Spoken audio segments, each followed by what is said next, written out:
কোরআন শুনতে ইমানদারদের খারাপ লাগে না, লাগে হলো মুনাফিকদের। কাদের? মুনাফিক। আল্লাহ রাব্বুল আলামিন এরপরে বলেন, শোনেন, জান্নাতীদের এই অবস্থায় এতক্ষণ শুনে আনন্দ পাইছি, অনেকের চোখে পানি এসে গেছে। এবার যারা দুনিয়াতে ওই যে খারাপ ছাত্রের কথা আপনাদের মনে আছে নি? খারাপ ছাত্র যারা মা বাবার কথা শোনে নাই, গার্ডিয়ানদের কথা শোনে নাই, টিচারদের কথা শোনে নাই, যাদের আমল নামাটা খারাপ হয়েছে, তাদের অবস্থা কি? অন্যরা ভালো ছাত্র যারা, তারা যেমন মুখই শুধু দেখায় না, আনন্দ কইরা রেজাল্ট কার্ড দেখায়, আর খারাপ ছাত্ররা মুখও লুকায়া রাখে, রেজাল্টও লুকায়া রাখে, ঠিক কিনা? আল্লাহ রাব্বুল আলামিন এবার দুনিয়াতে যারা 60 বছর 70 বছর 80 বছরের জিন্দেগি যারা নষ্ট খারাপ কাজ করে করে জীবন যারা বরবাদ করে দিয়েছে, এবার কিয়ামতের ময়দানে তাদের আমল নামাটা রাব্বুল আলামিন বাম হাতে পিছন দিক দিয়ে দিবেন। বলি নাউযুবিল্লাহ। আল্লাহ রাব্বুল আলামিন বলেন, ওয়া আম্মা মান উতিয়া কিতাবাহু বিশিমালিহি ফায়াকুলু ইয়া লাইতানি লাম উতা কিতাবিয়া। আল্লাহু আকবার। পক্ষান্তরে যাদের আমলনামাটা বাম হাতে দেওয়া হবে, তারা আশ্চর্য হয়ে, তারা বাম হাতে যারা আমলনামা পাবে, তারা হতভাগা হয়ে, দুর্ভাগা হয়ে, কপাল পোড়া হয়ে তারা তাদের দুঃখ প্রকাশ করে বলতে থাকবে, ইয়া লাইতানি লাম উতা কিতাবিয়া। হায় আফসোস, হায় রে আমার তো কপাল পুড়ে গেছে, আমার তো কপাল খারাপ হয়ে গেছে। যদি আজকে আমার আমল নামাটা যদি আমার না দেওয়া হতো। ওই যে খারাপ ছাত্ররা মনে মনে ভাবে, আরে রেজাল্টটা যদি আজকে না দিয়া কয়দিন পরে দিত, ও খালি বাড়াইতে চায়, ঠিক কিনা? কারণ ওর জীবনটাও সুন্দরভাবে চালায় নাই, ও একটা বছর সময় নষ্ট করেছে গেমসের পিছনে, ফেসবুকের পিছনে, দুনিয়ার রং তামাশার পিছনে। অ্যাজ লাইক ইমানদাররা, যে ইমানদার তাদের জীবনটাকে আল্লাহর রাহে কাটাবে, তারা তো জান্নাতে যাবে। আর যারা আল্লাহর কথা শুনবে না, রসুলের কথা শুনবে না, দুনিয়াতে ইসলামপন্থী আলেম ওলামাদের কথা শুনবে না, মনচাহি জিন্দেগি যারা যাপন করবে, তাদের আমল নামাটা হবে আল্লাহ তাআলা তাদের বাম হাতে আমল নামা দিয়ে দিবেন। তখন তারা আফসোস করে বলবে, আরে যদি আজকে আমার আমল নামাটা, আমার রেজাল্টটা যদি আজকে না দেওয়া হতো। কিন্তু তার কামনা অনুযায়ী কাজ হবে না, তার কামনা অনুযায়ী কাজ হবে। আল্লাহ রাব্বুল আলামিন বলেন, শুধু তাই নয়, শোনো, সে বলবে, ওয়ালাম আদরি মা হিসাবিয়া। যদি আজকে আমি আমার এই হিসাবটা যদি আমি না জানতে পারতাম, আমার রেজাল্ট কার্ডটা যদি আমি না পাইতাম, ইয়া লাইতাহা কানাতিল কাদিয়া। আল্লাহু আকবার। এই জাহান্নামী ব্যক্তি, বাম হাতে আমল নামা পাওয়া ব্যক্তি, সে আক্ষেপ করে বলবে, হায় রে মরে গিয়েছিলাম, মাটির সাথে মিশে গিয়েছিলাম, মরে গিয়েছিলাম, এটাই তো ভালো ছিল। কে আবার আমাদেরকে কেন আবার এই আমল নামা দেওয়া হলো? কেন আবার আমাদেরকে এই পরকালে আমাদেরকে উঠানো হলো কেন? এটা ছিল কাফেরদের বক্তব্য।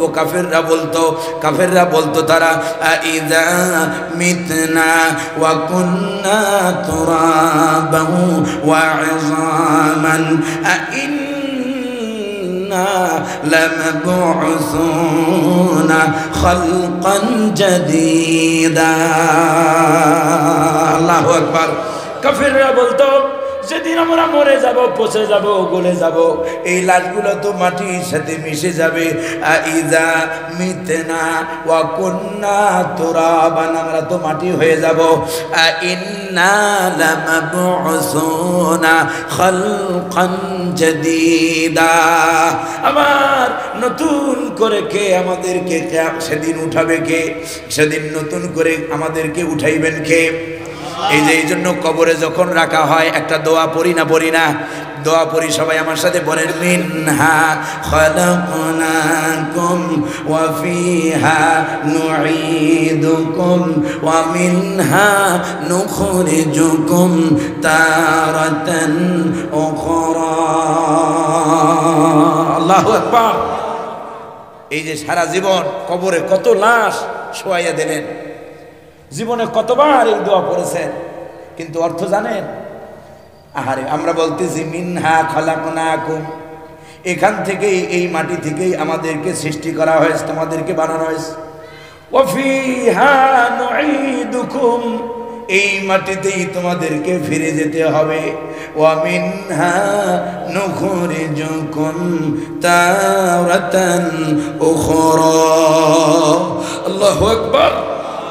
শেষ পর্যায়ে, জীবনের শেষ সময়ে এই মাটি থেকেই চূড়ান্ত পর্যায়ে তোমাদেরকে আবার উঠানো হবে। এই মাটি থেকেই সৃষ্টি, মাটিতেই যাব, আবার মাটি থেকে উঠাবেন কে? আল্লাহ রাব্বুল আলামিন বলেন, সে বলতে থাকবে ইয়া লাইতাহা কানাতিল কাদিয়া, হায় আফসোস, মরে গিয়েছিলাম, সেটাই তো ভালো ছিল। কে আবার আমাদেরকে আবার এইভাবে জাগাইলো, কে আবার আমাদেরকে এইভাবে জাগাইলো। ইয়া লাইতাহা কানাতিল কাজিয়া, যেই ফয়সালা হয়ে গেছিল, যেই সিদ্ধান্ত ওরা মনে করছে মরাটাই শেষ, আর কোনো হিসাব কিতাব হবে না, ঠিক কিনা? আমাদের দেশে এক শ্রেণী মনে করছে যে মরাও লাগবে না। যারা গত সেশনে যারা ক্ষমতায় ছিল, তাদের চিন্তা চেতনা, ধ্যান ধারণা, তারা মনে করছে, বুঝাইছে যে ক্ষমতায় যে জীবনে বসছি, কিয়ামতের আগে আর যাওয়া লাগবে না, ঠিক কিনা? কাজ করবে তাই বুঝাইছে। যিনি প্রধান ছিলেন, তার বক্তব্য যখন শুনতাম, মাঝে মাঝে মনে হইতো আল্লাহ, এই গণভবনের সাধনা কতক্ষণে ধৈসা পড়ে। কারণ অহংকার, দাম্ভিক, এত অহংকারী তিনি ছিলেন, তার কথার ভিতরে প্রতিটি মুহূর্তে দাম্ভিকতা প্রকাশ পেত, ঠিক কিনা? একজন 80-র কাছাকাছি বয়স্ক মহিলার এত দাম্ভিকতা, এত অহংকার কোথা থেকে আসতো? মাঝে মাঝে মনে হইতো পাশের দেশ থেকেই আসে, ঠিক কিনা? জোরের ঠেলায়, জোরের ঠেলায়, বুঝলেন নাই? জোরের ঠেলায় অহংকার হয়ে দাম্ভিক হয়ে গিয়েছিল। ফেরাউনও দাম্ভিকতা দেখিয়েছে, নমরুদ দাম্ভিকতা দেখিয়েছে, কারুন দাম্ভিকতা দেখিয়েছে, হামান দাম্ভিকতা দেখিয়েছে। দুনিয়াতে কেউ আছে? কেউ আছে? ও দুনিয়ার মানুষেরা, দুনিয়াতে অহংকার টেকে না, অহংকার টেকে না। অহংকার যারা করে, আল্লাহ তাদেরকে মাটির সাথে ধসাইয়া দেন। এই হাসিনা যতই বলুক চট কইরা ফট কইরা ঢুকবে, আমি বলি যাই কোরআন সামনে নিয়া কিয়ামতের আগে আর ঢুকতে পারবে না। কারণ ইসলামের বিরুদ্ধে যে পরিমাণ ষড়যন্ত্র করেছে, সিদ্ধান্ত এদেশের জনগণের পক্ষ থেকে আয় নাই, সিদ্ধান্ত এসেছে আরশে আজিম থেকে। সিদ্ধান্ত কোথা থেকে এসেছে? এই পাবনার একজন কীর্তি সন্তান ছিলেন, বিশ্ব ইসলামী আন্দোলনের অন্যতম সিপাহ সালার, সেই মরহুম আমাদের সেই মাওলানা মতিউর রহমান নিজামী রহমাতুল্লাহ আলাইহি, তাকে হত্যা করেছে। কি পরিমাণ ভালো মানুষ যে তিনি ছিলেন, তার সাথী আর লোকেরা বলেছে আমাকে, আওয়ামী লীগের লোকেরা তদানীন্তন সময় আমাকে বলেছে। এই আপনাদের এই ফরিদপুরের এক মাহবুলে আসছিলাম, এক বৃদ্ধ লোক, সাথিয়ার লোক, তিনি বলেছিলেন আমাকে, তার চরিত্রে ছোটবেলা থেকে তিনি যে নেতা হবেন, বড় হবেন, ছোটবেলা থেকেই মানুষেরা বুঝতো যে এই লোকটা, তার শরীরটা পর্যন্ত কেউ দেখতে পারে নাই ছোটবেলায়। সেই লোকটারে বিনা কারণে শুধু রাজনৈতিক প্রতিহিংসার শিকার হয়ে তাকে হত্যা করা হয়েছে, ঠিক কিনা? তিনি এমন এমপি ছিলেন, এমন মন্ত্রী ছিলেন, যিনি তার মন্ত্রণালয়ের বরাদ্দ শেষে তার বাজেটের টাকা উদ্বৃত্ত অংশ কাজ শেষে তিনি ফেরত দিয়েছেন, যেটি বাংলাদেশের ইতিহাসে অন্য কেউ নজির স্থাপন করতে পারে না। সেই আদর্শ লোকগুলোরে আমরা বিদায় করে দিয়েছি। সম্মানিত হাজিরিন, আজ-জুলমু যুলমাতুন ইয়াউমাল কিয়ামা, কিয়ামতের দিন জুলুম মারাত্মক আকার ধারণ করবে। এদের ইমানদারদের কোনো অপরাধ থাকে না। আল্লাহ কোরআন শরীফে বলেছেন, ইমানদারদের একটাই অপরাধ, ওমা নাকামু মিনহুম ইল্লা আইয়ুমিনু বিল্লাহিল আজিজিল হামিদ। আল্লাহু আকবার। ইমানদারদের অপরাধ হলো ঈমান। ইমানদারদের অপরাধ কি? আইয়ুমিনু বিল্লাহিল আজিজিল হামিদ। সাহাবায়ে কেরামের কোনো দোষ ছিল? রাসূলুল্লাহ সাল্লাল্লাহু আলাইহি ওয়াসাল্লাম, পৃথিবীর শ্রেষ্ঠ মানব যিনি, সমস্ত নবীদের চাইতে যার শ্রেষ্ঠত্ব, যার মর্যাদা সম্মান বেশি, সেই নবীকেও কষ্ট দিয়েছে, ঠিক কিনা? সেই নবীকে কাফের আর মুশরিকরা কত যন্ত্রণা জ্বালাইছে। 3টা বছর শিবে আবি তালিবে বন্দি রেখেছে। আর আমার দেশের কিছু রামেরা বামেরা কইতো কয় সাইদি অপরাধ করছে বলেই তো ভিতরে, নিজামি অপরাধ করছে বলেই তো ভিতরে। আমি তাদেরকে প্রশ্ন করতে চাই, আবু হানিফার অপরাধ কি ছিল? সাহাবায়ে কেরামদের কি অপরাধ ছিল? সাহাবায়ে কেরাম 3টা বছর গাছের পাতা খেয়ে জীবন কাটিয়েছেন, ঠিক কি না? আসল অপরাধের নাম হলো ঈমান। আসল অপরাধের নাম কি? ঈমানদারদের ঈমান ছাড়া আর কোনো অপরাধ। ঈমানদার ধর্ষণ করতে পারে না। যে ব্যক্তি 50 বছর কোরআনের তাফসীর করেছে তার নামে মামলা দিয়েছে, 500 মহিলাকে সে ধর্ষণ করেছে। এই কথা আমার দেশের কুকুরেও শয়তানও বিশ্বাস করে না, ঠিক কি না? এগুলো ছিল সব মোদিদের ষড়যন্ত্র। মোদিরা চিন্তা করেছে এদেশের সবচাইতে দেশ প্রেমিক সবচাইতে বড় একটি ইসলামী আন্দোলনের নাম হলো জামাত আল ইসলামিয়া, ঠিক কি না?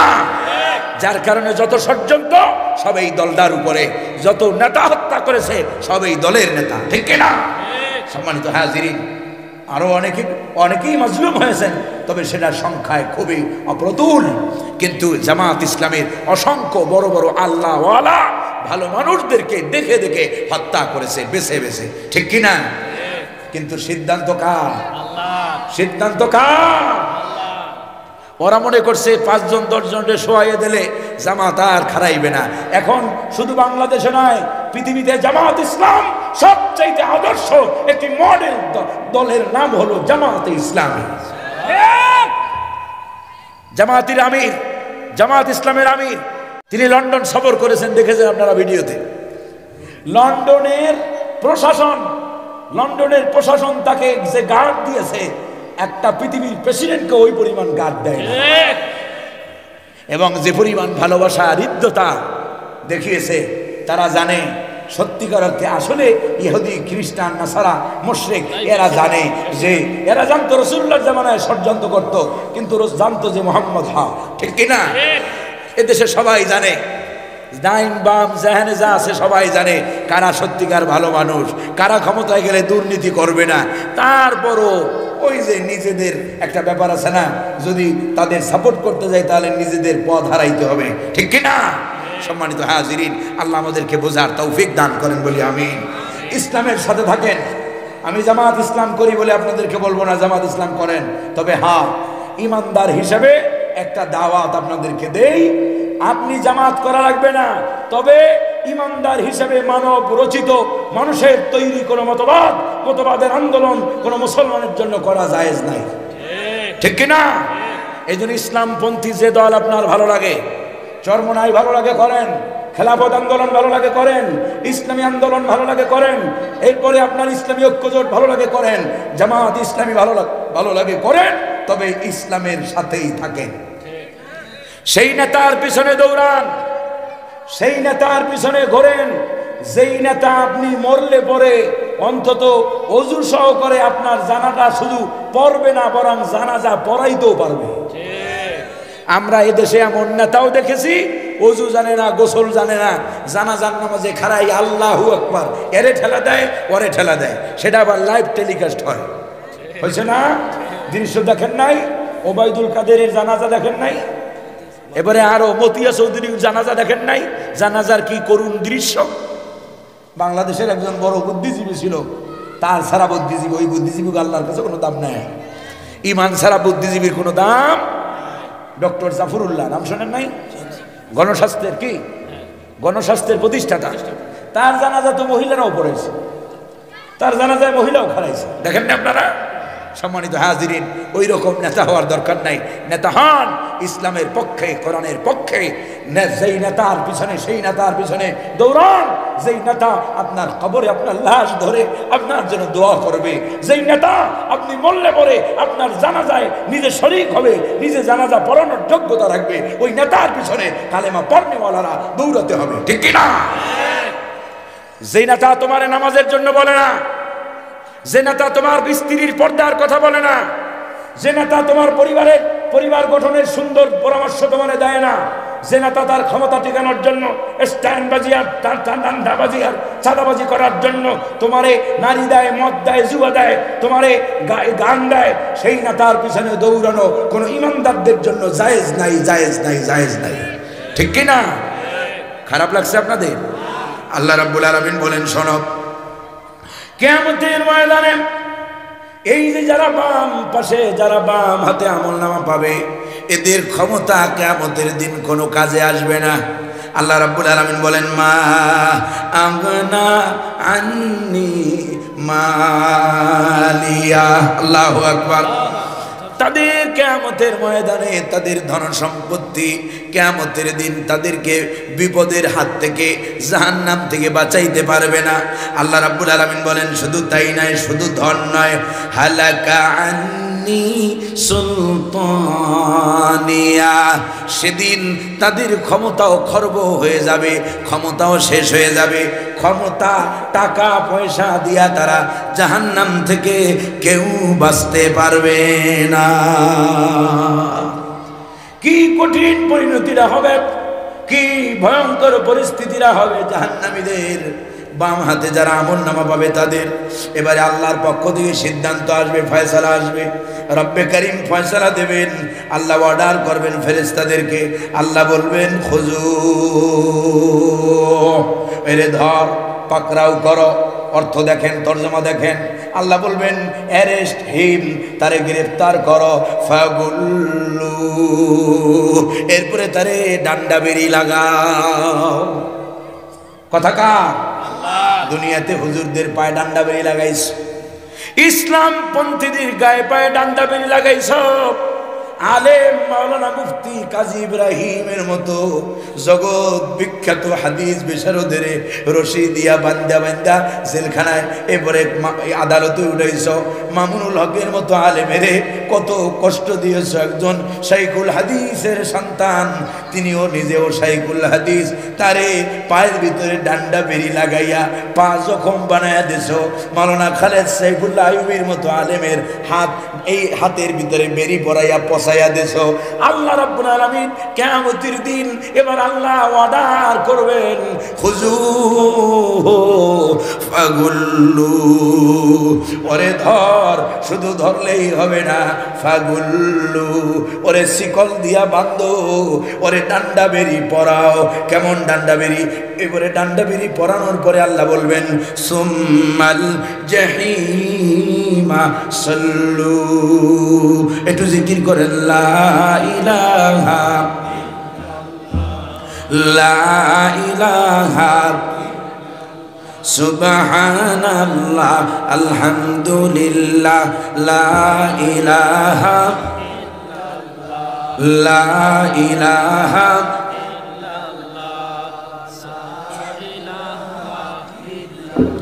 লা ইলাহা ইল্লাল্লাহু মুহাম্মাদুর রাসূলুল্লাহ সাল্লাল্লাহু আলাইহি ওয়াসাল্লাম। খারাপ লাগতেছে আপনাদের? কষ্ট হইতেছে? আল্লাহ রাব্বুল আলামিন এবার বলবেন, সুম্মাল জাহিমা সাল্লু। নাউযু বিল্লাহি মিন যালিক। আল্লাহ রাব্বুল আলামিন বলবেন, এরে ধরো, গ্রেফতার করো, ডান্ডা বেরি পরাও, শিকল দিয়া বান্ধো, শিকল দিয়া বান্দা। সুম্মাল জাহিমা সাল্লু, এরে জাহান্নামের গহীনে, জাহান্নামের নিক্ষেপ করো। বলি নাউযু বিল্লাহ। দুনিয়াতে মৌলবীরে কয়াত দড়ি দিয়া বাঁধছ, কত লম্বা শিকল দিয়া মৌলবীরে বাঁধছ, আলেমদের বাঁধছ, ইসলাম পন্থীদের বাঁধছ, আল্লাহ ওয়ালাদের বাঁধছ। কিয়ামতের ময়দানে তোদের মতো শয়তানেরে আল্লাহ বানবেন কত হাত ধরে দিয়া। দেখ, সুম্মা ফি সিলসিলাতিন যারউহা সাবউনা যিরাআন ফাসলুকু। এক হাত, দুই হাত, 5 হাত, 10 হাত, 5 গজ, 10 গজ, 15 গজ নয়, আল্লাহ রাব্বুল আলামিন 70 গজ লম্বা জাহান্নামের শিকল দিয়া জাহান্নামীদেরকে বাঁধবে। নাউযুবিল্লাহ। কত গজ? 70 গজ। কত হাত হয়? কত হাত হয়? এবার চিন্তা করেন, 140 হাত লম্বা শিকল। আবার দুনিয়ার ওই যে সলিমদ্দি কলিমদ্দির দোকানে পাওয়া যায় ওই শিকল না, জাহান্নামের শিকল। সেই জাহান্নামের শিকল 140 হাত তথা 70 গজ শিকল দিয়া জাহান্নামীদেরকে পাকড়াও করা হবে, ধরা হবে, বাঁধা হবে। এরপরে আল্লাহ বলবেন, এর আল্লাহ তাআলা মুকদ্দম করেছেন সুম্মাল জাহিমা সল্লু। এরপরে আল্লাহ তাআলা বলছেন তাদেরকে জাহান্নামে এই 70 গজ লম্বা শিকল দিয়া বাঁধা জাহান্নামে নিক্ষেপ করা হবে। বলি নাউযুবিল্লাহ। এখন জাহান্নামে কেন দেওয়া হলো? কোনো কারণ আছে না? নাই। আল্লাহ তো আর জালেম নন। আল্লাহ কি জালেম? নাউযুবিল্লাহি মিন যালিক। ওয়া মাল্লাহু বিযাল্লামিল লিল আবিদ। আল্লাহু আকবার। আল্লাহ বলেন, বান্দারা রে শোন, আমি আল্লাহ কোন গোলামের উপরে জুলুম করি না। ওয়ালা ইউযলামুনা ফাতিলা। খেজুরের বিচির উপরে যে পাতলা একটা আবরণ আছে, পাতলা একটা আবরণ বিচির উপরে আছে না নাই? আল্লাহ বলেন লা ইউযলামুনা ফাতিলা। ওই খেজুরের বিচির উপরে যে আবরণ থাকে, ওই আবরণ মানে কিঞ্চিত পরিমাণ জুলুম আমি আমার বান্দাদের উপরে করব না। সুবহানাল্লাহ। ওয়ালা ইউযলামুনা নাকিরা। খেজুরের গায়ের ভিতরে একটা ছোট্ট একটা ফুটা থাকে না? থাকে না? দেখছেন আপনারা খেজুর খাওয়ার সময়? তাহলে একটা থাকে পাতলা আবরণ, একটা থাকে ছোট ছিদ্র থাকে না? ওটারে বলা হয় নাকির। কি বলে? নাকির। আল্লাহ বলেন, আমি আমার বান্দার উপরে ওই সামান্য ছোট ছিদ্র পরিমাণও জুলুম আমি আমার বান্দার উপরে করব। কারণ আল্লাহ তাআলা বলেন, আমি আল্লাহ জুলুমকে আমি আল্লাহর উপরে হারাম করে দিয়েছি। সুবহানাল্লাহ। আল্লাহ জুলুম করবেন না। তুওয়াফা কুল্লু নাফসিন মা কাসাবাত ওয়া হুম লা ইউযলামুন। বান্দা যা করবে তারে তাই দেওয়া হবে। সামান্যতম জুলুম আল্লাহ করবেন। সম্মানিত হাজিরিন, আল্লাহ রাব্বুল আলামিন এবারে কারণ দর্শাবেন কেন তাদের জাহান্নামে নিক্ষেপ করা হবে। 1 নম্বর কারণ হবে, ইন্নাহু কানা লা ইউমিনু বিল্লাহিল আযীম। আল্লাহু আকবার। জাহান্নামীরা জাহান্নামে যাবে। এই জাহান্নামে যাওয়ার 1 নম্বর কারণ হবে, কারণ তারা ইন্নাহু কানা লা ইউমিনু বিল্লাহিল আযীম। তারা মহান আল্লাহর উপরে ঈমান আনে নাই। তাহলে ঈমান না আনাটা এটা হলো 1 নম্বর অপরাধ। 2 নম্বর আল্লাহ তাআলা বলেন, ওয়ালা ইয়াহুদ্দু আলা তাআমিল মিসকিন। আল্লাহু আকবার। 2 নম্বর অপরাধ হলো ওরা মিসকিনদেরকে খাদ্য দানে, খাবার দানে উৎসাহ যোগায় দেয়। তাহলে ভাইয়ারা আমার জাহান্নামে যাওয়ার এই জায়গায় 2টা কারণ পাইলাম। কয়টা কারণ? আবার অন্য জায়গায় বিভিন্ন কারণ আছে। আবার আল্লাহ রাব্বুল আলামিন বলেন আর এক জায়গায়, ওয়াফি জান্নাতি ইয়াতাসাআলুনা আনিল মুজরিমিন মা সালাকাকুম ফি সাকার قالوا لم نك من المصلين ولم نك نطعم المسكين।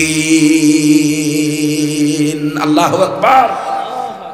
জাহান্নামীরা দুনিয়াতে জান্নাতীদেরকে কত টিটকারি মারছে না? রাজাকারের বাচ্চা, রাজাকার, আল বদর, আল শামস। এরপরে কিছু হইলি জঙ্গি, কত কিছু ইসলাম বন্দীদেরকে গাইল দিছ, কত কিছু জড়াইছো আমাদের সাথে। ভালো করে একটা মন খুলে একটা কথা পর্যন্ত বলতে পারি নাই, জবানটা বন্ধ করে রাখছো। আল্লাহ রাব্বুল আলামিন জান্নাতীদেরকে জান্নাতে দেওয়ার পরে আর জাহান্নামীরা যখন জাহান্নামে থাকবে তখন জান্নাতি আর জাহান্নামীদের মধ্যে কথোপকথন ডায়লগের ব্যবস্থা করবেন কে? সেটাই আল্লাহ বলেন, ওয়াফি জান্নাতি ইয়াতাসাআলুন। বাবে মুফাআলা, ইয়াতাসাআলুন কোঅপারেটিভ, পরস্পর টকিং হবে, পরস্পর ডায়লগ হবে। আল্লাহ তাআলা ডায়লগের ব্যবস্থা করবেন। জান্নাতি এবং জান্নাতি বনাম জাহান্নামী, জান্নাতীরা জাহান্নামীদেরকে আবার জিজ্ঞেস করবে। ওরা যেমন আমাদেরকে ঠোঁট বেটকাইয়া চায়ের দোকানে বসে বলতো, ওই যে মৌলবি যায়, ওই যে মোল্লা যায়, বলতো না? কোন বাড়তে জানি খাইয়েছে, আবার কোন বাড়তে জানি ঢুকতেছে। এই ধরনের নানান ধরনের বাজে বাজে মন্তব্য করে না? হ্যাঁ, করতো কিনা? এবার জান্নাতীরা সেদিন ক্ষমতায় থাকবে। জান্নাতীরা কারা? পাওয়ারে থাকবে জান্নাতীরা। ওয়াফি জান্নাতি ইয়াতাসাআলুনা আনিল মুজরিমিন মা সালাকাকুম ফি সাকার। জান্নাতীরা জাহান্নামীদেরকে জিজ্ঞেস করবে, বলবে, জাহান্নামী কেন আজকে সাকার নামক দোজখে কেন এলি? জাহান্নামীরা সেদিন লাজবাব হয়ে যাবে, সেদিন তারা লজ্জিত হয়ে যাবে, সেদিন তারা শর্মিন্দা হয়ে যাবে।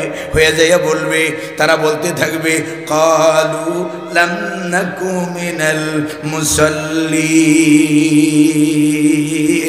ও জান্নাতি ভাইরা, দুনিয়াতে কত নামাজের জন্য বলেছো, কতবার কত মাহফিলে গিয়েছি, হুজুররা নামাজের জন্য ওয়াদা করাইছে, কিন্তু কোনোদিন নামাজ আমরা পড়ি নাই। নামাজ না পড়ার কারণে আজকে আমাদেরকে জাহান্নামে আসতে হয়েছে। লাম নাকু মিনাল মুসাল্লিনা ওয়া লাম নাকু নুতঈমুল মিসকিন। দুনিয়াতে সব করছি, কিন্তু মিসকিন অসহায়দের কথা আসলেই তখন এড়িয়ে গেছি, অসহায়দেরকে খাদ্য খাবার দেই। আর আমরা ছিলাম, সম্মানিত হাজিরিন, বিভিন্ন জায়গায় এরকম কোরআন শরীফের ভিতরে আল্লাহ তাআলা ডায়লগের কথা বলেছেন। এই দুনিয়াতে যারা আল্লাহর কথা অনুযায়ী কাজ করবে না, রাসূলুল্লাহর দেখানো পথে যারা চলবে না, কিয়ামতের দিন তারা জাহান্নামে যাবে। আর জাহান্নামীদের অবস্থা কত ভয়ঙ্কর হবে। এদিক দিয়া জান্নাতীরা জিগাবে, ওদিক দিয়া জাহান্নামের ফেরেশতারা জিগাবে। জাহান্নামের ফেরেশতারা জিজ্ঞেস করবে, আরে আলাম ইয়াতিকুম নাযীর, তোমাদের কাছে কি কোনো সতর্ককারীরা আয় নাই? তারা বলবে, ক্বালু বালা ক্বাদ জাআনা নাযীর। আল্লাহু আকবার। জাহান্নামীরা বলবে, হ্যাঁ আসছিল, তবে হ্যাঁ আমরা কি করেছি শোনো। فكذبنا وقلنا ما نزل الله من شيء إن أنتم إلا في ضلال كبير। الله أكبر। জাহান্নামীরা বলবে, ফেরেশতারা জিজ্ঞেস করবে, আরে তোদের কাছে কি কোনো নবী যায় নাই, সতর্ককারী যায় নাই, রাসূল যায় নাই? তারপরে এই ভয়ঙ্কর জাহান্নামে কেন এলে? তারা বলবে, হ্যাঁ আসছিল, তবে আমরা কি করেছি শোনো। ফাকাযযাবনা, আমরা তাদেরকে মিথ্যা প্রতিপন্ন করেছি। আমরা বলেছি, মা নাযালাল্লাহু মিন শাই, আল্লাহ কিছুই নাজিল করে নাই। নবীদেরকে অস্বীকার করেছি। আলেমদের কথা মনে করছি ও মৌলবীর কাজই হয়েছে চিল্লানোর জন্য। জুমার দিন গেছি মসজিদে, হুজুরের কাজই হলো বেরবার কতক্ষণ কইরা এবারে বন্ধ করবে না। নামাজের কথা বলছে, যাকাতের কথা বলছে, এতিমের মিসকিনের অসহায়দের অধিকারের কথা বলছে, কিন্তু কোনো কাজে ভ্রুক্ষেপ করি। আল্লাহ রাব্বুল আলামিন তাদেরকে জাহান্নামে দিয়া দিবেন, জাহান্নামে দিবেন, এমন জাহান্নামে তাদেরকে দিবেন। রব্বুল আলামিন বলেন, কুল্লামা নাদিজাত জুলুদুহুম বাদদালনাহুম জুলুদান গায়রাহা। আল্লাহু আকবার। এমন জাহান্নামে তাদেরকে দেওয়া হবে, যেই জাহান্নামের ভিতরে শরীরের চামড়াগুলো যখন পুড়ে ছাই হয়ে যাবে, আবার নতুন করে চামড়া আল্লাহ তাআলা শরীরে দিয়ে দিবেন। লিয়াযুকুল আযাব, যেন শাস্তির, দুনিয়াতে করা অপরাধের শাস্তি যেন জনমের মতো তুমি টের পাইতে পারো। নাউযুবিল্লাহ। এই কঠিন ভয়ঙ্কর পরিণতি হবে জাহান্নামীদের। সম্মানিত হাজিরিন, শুধু তাই নয়, আল্লাহ রাব্বুল আলামিন আরো বিভিন্ন জায়গায় জাহান্নামীদের কি করুণ পরিণতি হবে, জাহান্নামীদের কি নোংরা খাবার জাহান্নামীদেরকে দেওয়া হবে, সেই ব্যাপারে আজকে সময় নাই। যদি আবার কোনোদিন মালিক যদি কবুল করে, এই ফরিদপুরে আমি বারবার এসেছি, আল্লাহর কাছে শুকরিয়া ভাইরা আমার, আবার যদি কোনোদিন আসি সেদিন মন ভরে প্রাণ খুলে শোনাবো ইনশাআল্লাহ তাআলা। অসুস্থ শরীর নিয়ে, এই ভাঙ্গা গলা নিয়ে, ভঙ্গুর গলায় আপনারা যে এতক্ষণ ধৈর্য সহকারে ছিলেন, আল্লাহ যেন আপনাদেরকে উত্তম যাজা দান করে বলি আমিন। এখানে অনেক ভাইরা আছেন, আমি তো আর কালেকশন করি না বা কালেকশন করার জন্য কেউ আমার আনেও না, তারপর আমার ভাই বলেছেন, আমার ভাইজান দিনী ভাই, ইসলামী আন্দোলনের নেতা আমার ইসমাইল ভাই, তিনি বলেছেন যে হুজুর একটুখানি কবরস্থানের প্রয়োজন, আপনারা যে যা পারেন, 500 পারেন, 1000 পারেন, 2000 পারেন। আমি জানি, একবার গত বছর আসছিলাম এখানে পাশে একটা প্রোগ্রামে, তখন উপজেলা আমির ছিলেন সেই মাহফিলে, আমি খালি বলতে দেরি দেখলাম লোকেরা কি পরিমাণ যে টাকা আলহামদুলিল্লাহ দিয়েছে, তখন মনে করলাম যে এই ফরিদপুরের লোকদের মন আছে, হৃদয় আছে, অনেকের ধন কম থাকলেও মনটা অনেক বড়, আর মন যাদের বড় তাদেরকে কিয়ামতে জান্নাত দিবেন কে? আল্লাহ। সম্মানিত হাজিরিন, আশা করি ইনশাআল্লাহ এখন আর হাত খরচও বেশি একটা দিতে চায় না, মাঝে মাঝে স্ত্রীদেরকে হাত খরচ দিবেন, 500, 1000, 200 যে যা পারেন, তৌফিকে যা কুলায়, মাস শেষে একটা হাত খরচ তাদেরকেও দেবেন, কারণ তাদেরও কেউ চাওয়ার কেউ থাকে, নাতি থাকে, অথবা ভাইয়ের ছেলে থাকে, বোনের মেয়ে থাকে, এরকম থাকে না, থাকে না? আল্লামা আশরাফ আলী থানভী রহমতুল্লাহ আলাইহি লিখেছেন তার কিতাবের ভিতরে যে মাস শেষে স্ত্রীকে একটা হাত খরচ দেওয়া, কারণ তারও প্রয়োজন আছে না নাই? টাকা সবারই দরকার, স্ত্রীকে তার পরিমাণ অনুযায়ী কিছু টাকা দিবেন। একটা মাহফিলে যায়, তারও তো মনে চায় যে আমি 50টা টাকা দেই, আমার বান্ধবীরা দেয়, আমার সাথে ইরা দেয়, লোকেরা দেয়, তো আমিও দেই। তো এইভাবে দিবেন ইনশাআল্লাহ, মহব্বত বাড়াই দেবেন কে? আমাদের ঘরগুলো জান্নাতের টুকরা হয়ে যাবে। স্বামী স্ত্রীর মহব্বত, আলহামদুলিল্লাহ আমার মা বোনেরা অনেকগুলো টাকা দিয়েছেন, আল্লাহ আমার মা বোনদেরকে যা দিলেন, আল্লাহ যেন আমার মা বোনদের যে নিয়তে দিয়েছেন, আল্লাহ যেন তাদের মনের আশাগুলো পুরা করে দেয় বলি আমিন। কারো সংসারে অশান্তি থাকলে রব্বুল আলামিন যেন শান্তির ফয়সালা করে দেয় বলি আমিন। কারো সন্তান অবাধ্য থাকলে আল্লাহ যেন এই দানের উসিলায় তাদের সন্তানকে তাদের আনুগত্যের বাধ্য করে দেয় বলি আমিন। আল্লাহ যেন আমাদের সবাইকে দ্বীনের উপরে কবুল করেন বলি আমিন, ইমানের উপরে যেন কবুল করেন বলি আমিন, আল্লাহ যেন মরণ পর্যন্ত ইমানের উপরে রাখেন বলি আমিন। সম্মানিত হাজিরিন, আমরা এখন সবাই প্রাণ খুলে আল্লাহর কাছে দোয়া করবো, আল্লাহর কাছে কানবো, আল্লাহ যেন আমাদেরকে মাফ করে দেয় বলি আমিন। এতক্ষণ আমরা শুনছি কার কথা? শুনছি কার কথা?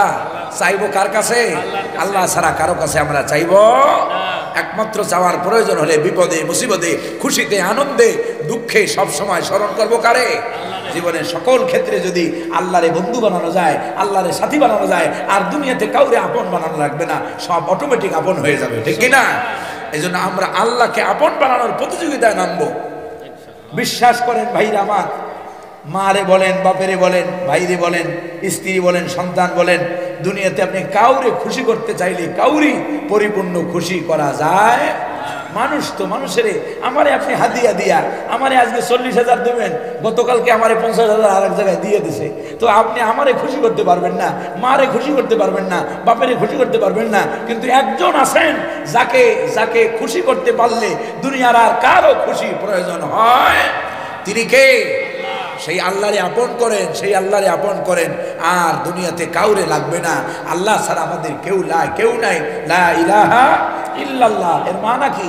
লা মাহবুবা ইল্লাল্লাহ, লা মাকসুদা ইল্লাল্লাহ, লা খালিকা ইল্লাল্লাহ, লা ইলাহা ইল্লাল্লাহ। আল্লাহ আমাদেরকে বুঝার তৌফিক দান করেন। আল্লাহুম্মা সাল্লি আলা। কারো দিনী ভাই দোয়া করবেন, আল্লাহ যেন যতদিন বাঁচায় রাখে হকের উপরে আল্লাহ যেন থাকার তৌফিক দান করে। যেরকম এলেম, যেরকম যোগ্যতা, এই ময়দানে দুই ধরনের লোক কাজ করে। এক ধরনের লোক যাদের কোনো লেখাপড়া লাগে না, আর এক শ্রেণী যাদের লেখাপড়ার প্রয়োজন বেশি। দুই ধরনের লোকই এখানে আছে, আন্ডার মেট্রিক লোকও আছে এখানে, আছে না? হজের ময়দানে বিশাল নামের শেষে যুক্তিবাদী, কিন্তু টাকায় লাগে 70,000 80,000 না হইলে আবার ওনাদের গাড়ি চলে না, আছে না? জীবনে কিছু সঙ্গীত টঙ্গীত শিখা বক্তা হয়ে গেছে। আবার এই ময়দানে হযরতুল আল্লাম সৈয়দ মাওলানা কামাল উদ্দিন আব্দুল্লাহ জাফরির মতো আলেমরাও আছে, ঠিক কিনা? যিনি কাবা শরীফের অন্যতম কমিটির সদস্য এবং রাবেতা আল আলম আল ইসলামীর অন্যতম সদস্য। এরকম যোগ্যতা সম্পন্ন আলেম যেমন আছে, অযোগ্য লোকেরাও আছে। এই জন্য আলেম দাওয়াত দেওয়ার ক্ষেত্রে আমি অনুরোধ করব, আপনারা দেখে শুনে কার থেকে এলেম নিচ্ছেন, আপনাদেরকে কে কি দিতে পারবে এটা জেনে বুঝে দাওয়াত দিবেন। এখলাসবিহীন আলেমদেরকে আল্লাহ রাস্তায় আনবেন না। আল্লাহ আমাদেরকে কবুল করেন বলি আমিন। মাহফিল করেন, এত টাকা খরচ করেন, এত অর্থ খরচ করেন, যদি মাহফিল যদি আল্লাহর কাছে কবুল না হয় তাহলে আমও যাবে সালাও খাসিরাদ দুনিয়া ওয়াল আখিরা যালিকা হুয়াল খুসরানুল মুবিন। আমাদের সব শেষ হয়ে যাবে, পরকালও ধ্বংস হয়ে যাবে। এজন্য আমাদের ঈমান, এক শ্রেণীর ঈমান চোরেরা বের হয়েছে, ঈমান পকেট কাইটে চুরি করতেছে। সুতরাং কোনো ঈমান চোরকে জায়গা দেওয়া যাবে। আল্লাহ আমাদেরকে বোঝার তৌফিক দান করেন। সম্মানিত হাজির।